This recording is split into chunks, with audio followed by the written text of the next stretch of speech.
Actually, Jagannath is loved by all the people. In fact, the local Muslims, they give more donations than the Hindus. Of course, donation means flowers, fruits. Because Jagannath, he's very quick to give his mercy. Immediate.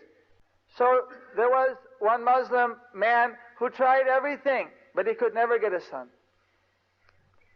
So someone told him, listen, you just go and offer some offering to Jagannath, and you pray to him to give you a son. He will give you. So the Muslim went and he made offering to Jagannath, bowed down, prayed, please Lord Jagannath, give me a son.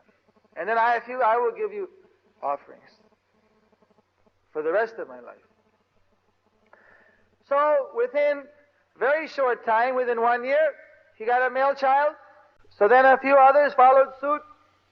So the local Muslims there, during the recent riots, they actually protected the Jagannath Mandir. Although there was no actual riot in Mayapur, but there was some apprehension that it may spread from the 40-mile distance where it was occurring. But here there was no problem at Jagannath Mandir. Everything that was protected by both communities.